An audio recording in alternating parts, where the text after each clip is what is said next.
Commander players, stop overspending. Some of the best and most powerful cards when it comes to Magic the Gathering are less than a cup of coffee. If you don't drink a cup of coffee, it's less than a can of Monster.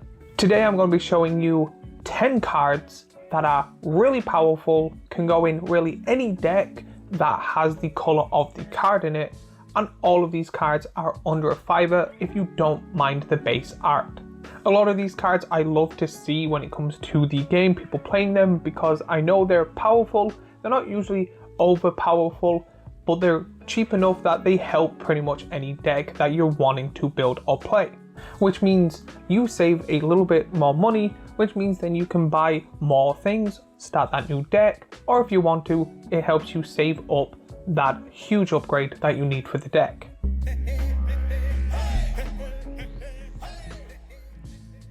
Hey everyone, I am Corey or WeCJ, and in today's video we're talking about budget commander powerhouses. Some of these cards vary in price when it comes to the art or how hard they are to get, but the base art is the one thing I'll be mainly focusing on, which when I do show the card, that is the card and the art that I will be talking about.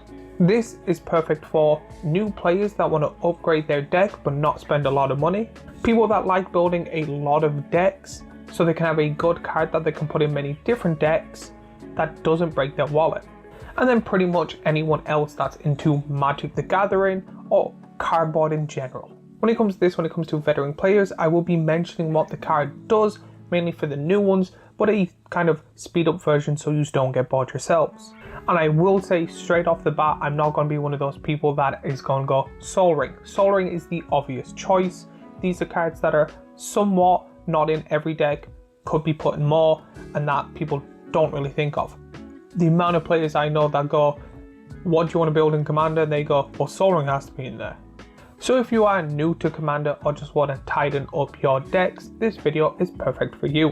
When it comes to this, they're not going to be in a specific order of best to worst. Here are just 10 cards I picked that go really well in decks, that have the color pip on them, so there's no real order to best to worst or anything like that. So let's start off with the first one, Arcane Signet. It's a 2-mana artifact. It taps for mana of any color your commander's color identities. Pretty much this is great in mono decks all the way to Wooburg decks. Now I know people are probably going, but you said Soul Ring's obvious, isn't Arcane Signet obvious? No, a lot of people don't put a lot of Arcane Signets in their deck.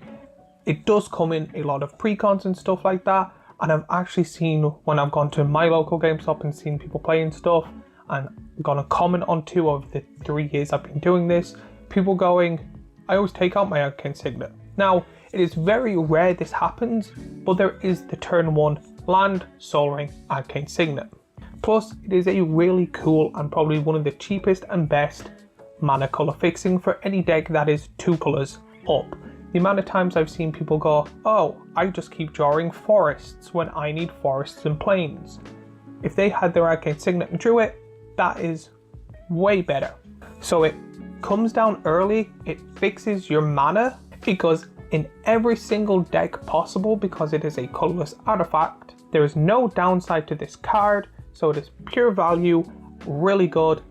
People just think it just taps for 1 color. Up to you.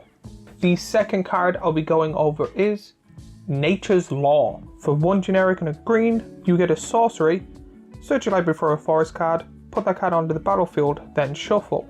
Now you're probably thinking, there is a lot, there's like Kadama's Reach and 3 Wishes that let you get lands. This is where a lot of new players get mistaken. You have to be very careful with the wording of Magic cards.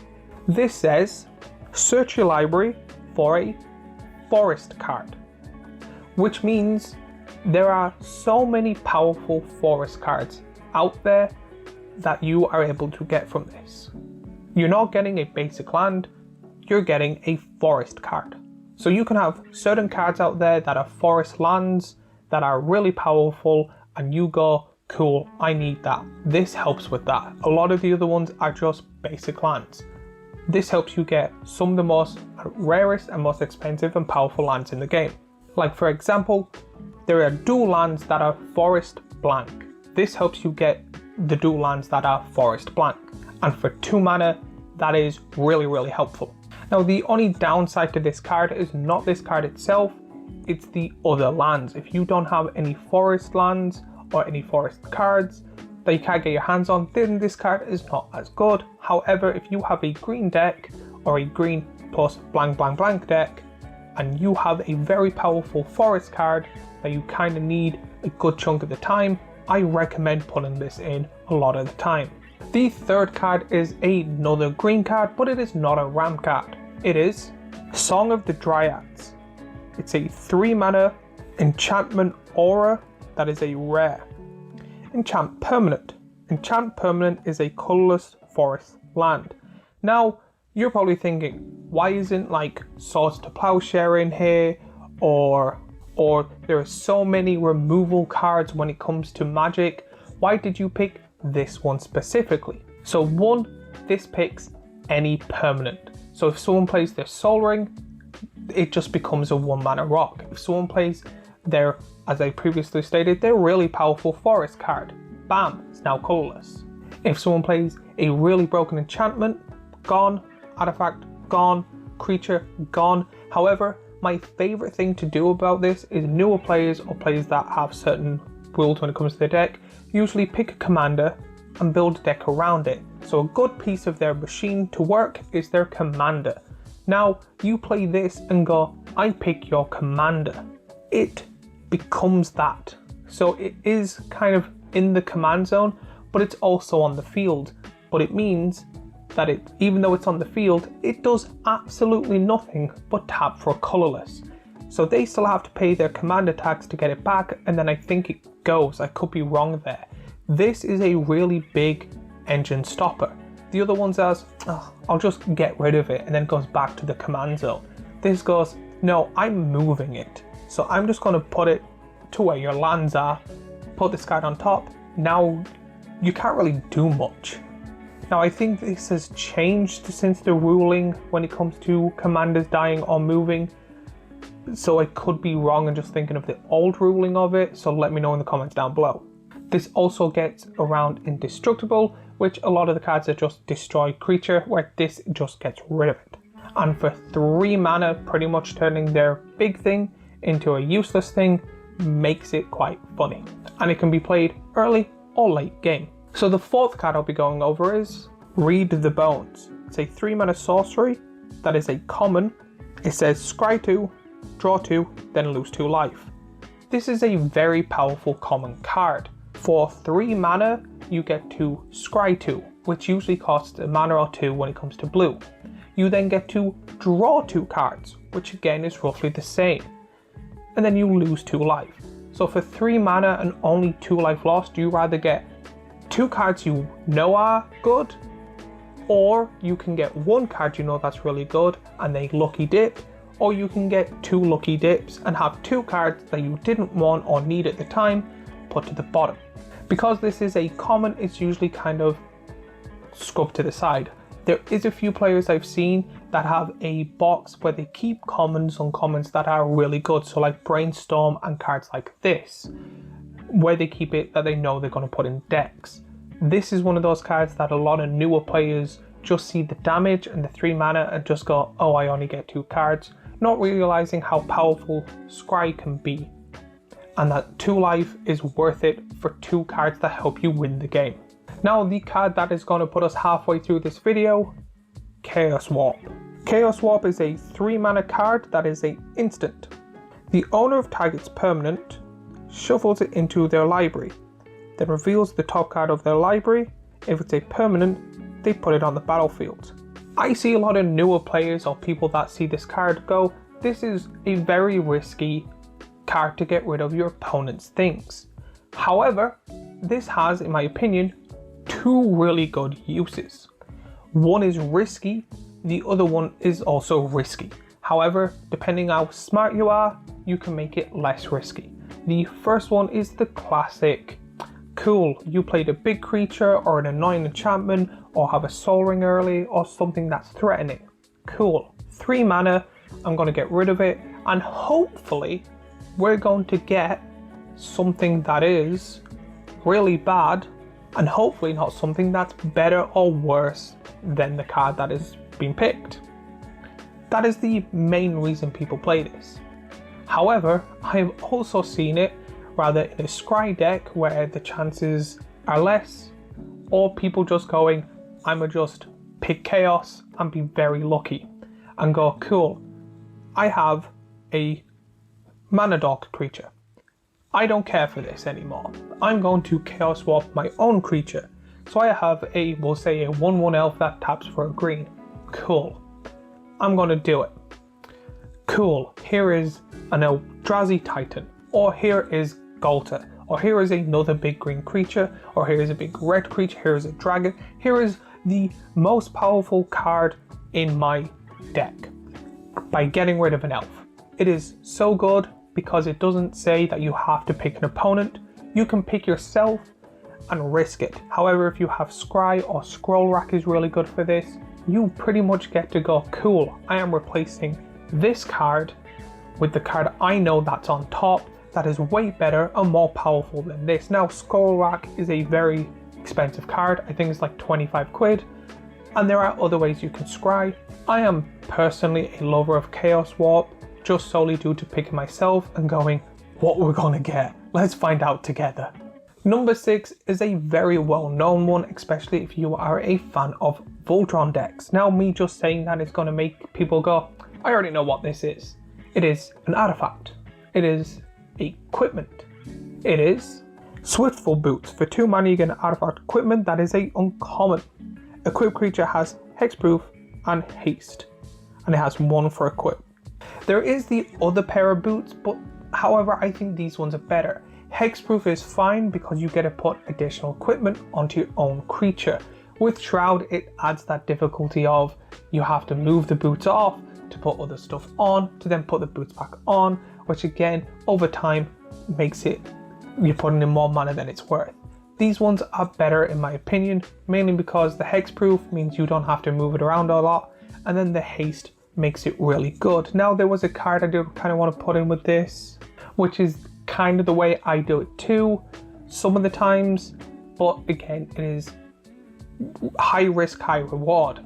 A lot of the times I would say Anger does the same, but Anger doesn't do the hexproof, and usually if I have Anger in my opening hand, I go, turn 1, I'm gonna do nothing, go to discard Anger, so I'm 1 turn behind at the very start, but hopefully with Anger in the graveyard, I'm able to then go 2 steps forward.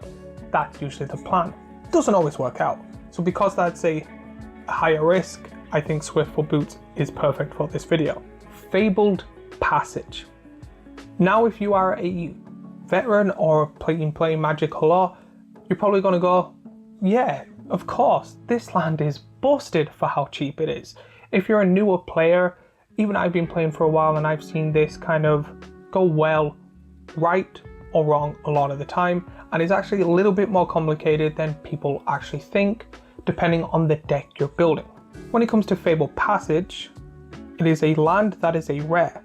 You tap it, you sacrifice Fabled Passage, search your library for a basic land card, put it on the battlefield tapped, then shuffle your library.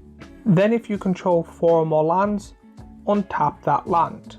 The main reason this is broken is a lot of people just see it as Evolving Wilds or another card like that lets you get a basic land and then you have the chance of untapping it, which means it's slightly better than Evolving Wilds. However, depending on what you do, depending on your deck, this card is absolutely broken. If you have a commander that gets powered up whenever it sacrifices something, or additional benefits when things get sacrificed, you can play this land, sack it, get that additional benefit, and still get a basic land that's tapped. However, I have seen this in decks, and I have built a deck myself, where the whole point is you sacrifice your own lands to get landfall triggers because you're playing lands from your hand, your deck, and your graveyard. There are certain cards in Magic the Gathering that goes, here, you can play more than 1 land a turn. There are other cards that go, here, we'll let you play lands from your graveyard. That, combined with this card, makes it usually the most broken or one of the most broken cards in your deck.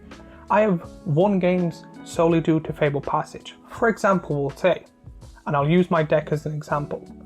I have a creature that has a landfall trigger. I also have that I can play, we'll just say 3 additional lands, so a total of 4. I also have a creature that says you can play lands from your graveyard. Cool. I have Fable Passage in my graveyard. So my first landfall trigger, I'll play Fable Passage. I will sacrifice it to get a basic land. That is 2 landfall triggers. I will then do it again because I can play cards from my graveyard. So that will be my second land for the turn, but I get 2 additional triggers. I will then do it a third and fourth time, which means I have gotten 8 landfall triggers. It doubles your landfall triggers, which is really good. Then, depending on your turn, which I assume because of the setup, it is after turn 4 and you have more than 4 lands, you still have 4 mana to work with, which makes it really, really good. I have gone 8 landfall triggers by playing the same land multiple times and still have 4 mana up to kind of do what I want with. Then it has the additional benefit of you picking any basic land. So if you have a 2, 3, 4 or 5 color deck, you get mana fixing on top of that.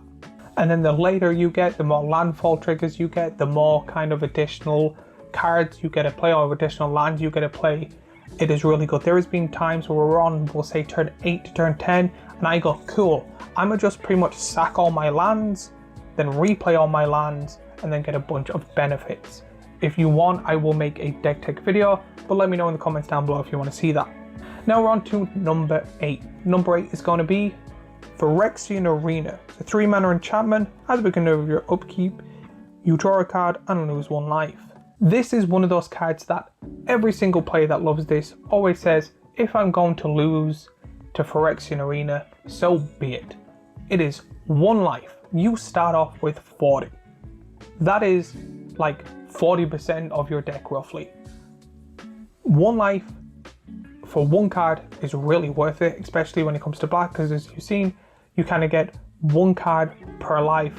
So again, this isn't even a high risk, high reward. It is just a really good draw engine because you get 2 cards at the start of your turn for 1 life. That is really good and really beneficial, and it only works for you. This card used to be quite difficult to get and was quite pricey, and it was kind of like, this is a overpowerful card that people keep wanting. So they reprinted it through the ground, and it's one of those cards that I'm not complaining that they did that with. It is such a good and powerful and unique card. Number 9, Death Reap Ritual. This is one of those cards that I see a lot of people in these colors never put this card in. If these 2 colors are in, no matter what your deck is or what the plan is, I always recommend putting this in. It is a 4 mana enchantment that is an uncommon and has Morbid. At the beginning of each end step, if a creature died this turn, you may draw a card. Now you're playing a 4-player game. If it was just your end step, fine, but it's the end of each end step. So if you have sacrifice for abilities, wait. Don't do it all on your turn. Do it on everyone's turn. So that means you get 3 additional cards. Plus, people go to combat and kill other people's creatures or yourself. So no matter what they do, if a creature is destroyed due to 2 of your opponents fighting each other, or you get to draw a card. You don't have to do anything, and you're constantly drawing cards with this. 4 mana makes it worth it, but it's usually quite hard, but it is such a good draw engine for 4 mana, and it's not even blue. And then number 10, I didn't mention it, but Brainstorm. It's a 1 mana instant that's a common.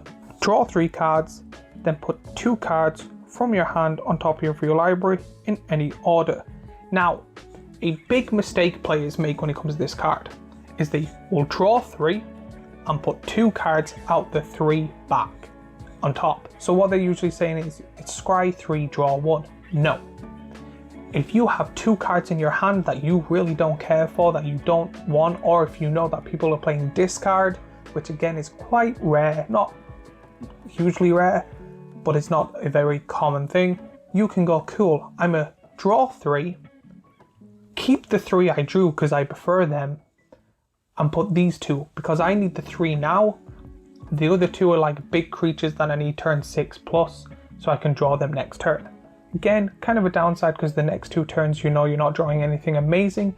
However, you've got a better hand to start off with, which is hopefully going to push you forward to help you win the game. A lot of people I've seen literally just pick the 3, pick the best one, put that in the hand and put the 2 on top. It is your entire hand, which makes this a lot better than a lot of newer players see.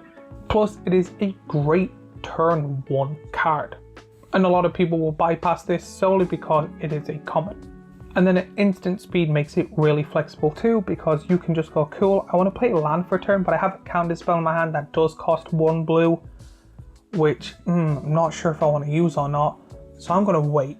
And then at the end step, you get to go, cool, I'm going to do it now.